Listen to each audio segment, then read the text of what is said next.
Dans tout ce qu'on fait ici, on essaie d'avoir de l'impact sur les choses sur lesquelles on a de l'impact justement.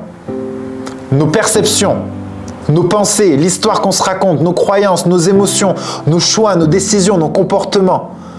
On prend tout notre focus, toute notre attention et on essaie d'aller faire ce travail-là.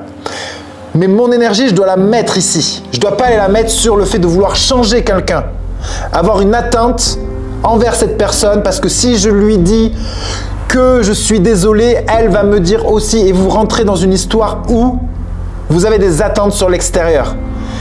Qui dit par définition attente sur l'extérieur dit attente, dit forcément déception parce que ça ne se passera jamais comme vous le voulez. Donc dans ce travail-là, si ça peut parler à certaines, quand on demande d'avoir une discussion avec un proche, de faire une lettre ou quoi que ce soit, faites-le pour changer l'histoire que vous vous racontez vis-à-vis de cette personne. Faites-le pour changer vos émotions vis-à-vis de cette personne, pour lui pardonner, pour être en paix, pour vous pardonner, pour être détaché de ça, pour être plus en paix vis-à-vis de ça. Mais ce n'est pas pour récupérer l'autre, c'est pas pour changer l'histoire que lui se raconte, c'est pas pour changer ce que lui pense de vous, sur ses émotions. On n'a aucun contrôle là-dessus. Et si vous vous attachez à ce qu'une personne change, vous vous condamnez à être malheureuse jusqu'à la fin de ce fantasme que vous pouvez changer les autres. Et ça, c'est la partie du développement personnel qui est la plus délicate, injuste, parce qu'on a seulement un travail d'acceptation à faire. C'est comme la mort. La mort, tu peux essayer de chercher tout ce que tu veux. Le seul travail que tu peux faire, c'est un travail d'acceptation. Le deuil, c'est l'acceptation.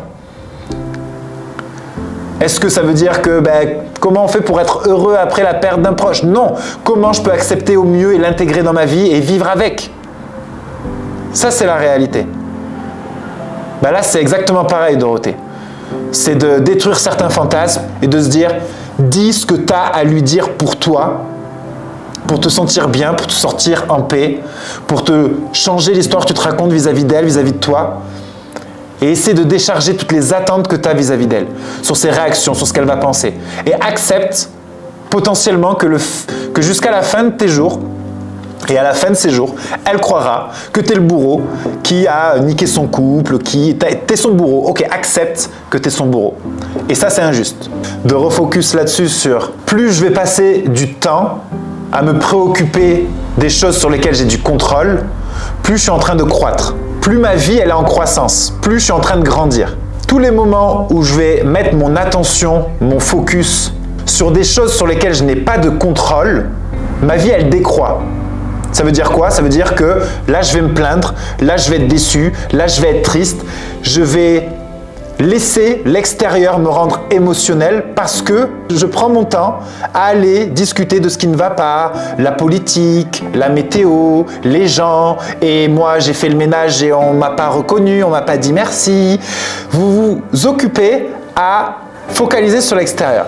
Plus vous allez passer du temps sur vos croyances, qu'est-ce que vous pensez profondément de vous-même, vos règles à l'amour, tout ce qu'on est en train de voir, vos perceptions, vos pensées, vos émotions, vos choix, vos décisions, vos comportements, plus vous êtes en train de reprendre votre pouvoir personnel et vous êtes en train de faire ce que 99% des gens ne font pas. Et du coup, vous allez vous permettre d'avoir la vie que seul 1% des gens ont. Et plus vous allez vous focaliser sur les choses sur lesquelles vous avez du contrôle, plus vous allez pouvoir vous permettre d'être heureuse, d'être épanouie, parce que c'est vous qui allez le contrôler. Et c'est là où vous passez de « j'arrête d'avoir le fantasme que les gens vont changer, par contre je peux changer ce que je pense des gens. J'ai envie de changer mon mari quand il fait ça, je peux changer ce que je pense de mon mari quand il fait ça. » Par exemple. Et c'est ça pour tout en fait. C'est ça pour tout. De reprendre votre pouvoir personnel à chaque fois, à chaque instant dans votre vie, de vous dire « Ok, et on est programmé pour ça. » Et c'est aussi d'accepter le fait qu'on est programmé pour ça. On est programmé pour juger. On est programmé pour aller voir l'extérieur, aller voir le danger. C'est ok. C'est juste que arriver à mettre de la conscience dessus et le plus souvent possible dans ma journée de me ramener sur mon pouvoir personnel de « Ok, qu'est-ce que j'en fais maintenant ?»